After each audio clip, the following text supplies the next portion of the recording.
വെളിപ്പാട് പുസ്തകം 2-ാം അധ്യായം 7-ാം വാക്യം. ആത്മാവ് സഭകളോട് പറയുന്നത് എന്തെന്ന് ചെവിയുള്ളവൻ കേൾക്കട്ടെ. ജയിക്കുന്നവന് ഞാൻ ദൈവത്തിൻ്റെ പറുദീസയിലുള്ള ജീവവൃക്ഷത്തിൻ്റെ ഫലം തിന്മാൻ കൊടുക്കും.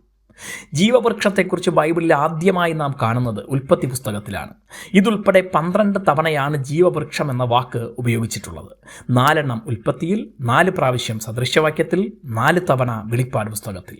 ഉൽപ്പത്തിയിലേത് ഭൂമിയിലെ ഏദൻ തോട്ടത്തിൽ ദൈവം മുളപ്പിച്ച വൃക്ഷമാണ്. സദൃശവാക്യത്തിൽ ആലങ്കാരിക പ്രയോഗങ്ങളാണ്. വെളിപ്പാട് പുസ്തകത്തിൽ സ്വർഗീയ പറുദീസയിലുള്ള ജീവവൃക്ഷത്തെക്കുറിച്ചാണ് പറയുന്നത്. പാപം ചെയ്ത മനുഷ്യൻ ആ പാപാവസ്ഥയിൽ ദൈവ തേജസ് നഷ്ടപ്പെട്ടവനായി വീഴ്ച ഭവിച്ച ശരീരത്തിൽ ജീവവൃക്ഷഫലം തിന്ന് എന്നേക്കും ജീവിച്ചിരിക്കാതിരിക്കേണ്ടതിനാണ് ദൈവം ഏദൻ തോട്ടത്തിൽ നിന്ന് പുറത്താക്കുന്നത്. ദൈവത്തിന് മനുഷ്യനോടുള്ള സ്നേഹമാണ് അവനെ ഭൂമിയിലെ ജീവവൃക്ഷ ഫലത്തിൽ നിന്ന് തടഞ്ഞത്. എന്നാൽ അതേ ദൈവസ്നേഹം തന്നെ അവന് സ്വർഗത്തിലെ ജീവവൃക്ഷ ഫലത്തിന് അവകാശത്തിന് അവസരവുമൊരുക്കി. ജയിക്കുന്നവന് പറുദീസയിലെ ജീവവൃക്ഷത്തിൻ്റെ ഫലം തിന്നാൻ കൊടുക്കുമെന്നത് വലിയൊരു വാഗ്ദത്തമാണ്. നന്മതിന്മകളെക്കുറിച്ചുള്ള വൃക്ഷഫലം മനുഷ്യൻ തിന്നത് ദൈവത്തെപ്പോലെയാകാൻ ആയിരുന്നു.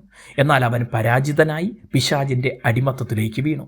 നന്മ ചെയ്യാൻ ആഗ്രഹിച്ചിട്ടും കഴിയാതെ തിന്മ ചെയ്യുന്ന ജഡത്തിൻ്റെ നിയമത്തിന് കീഴിലായി.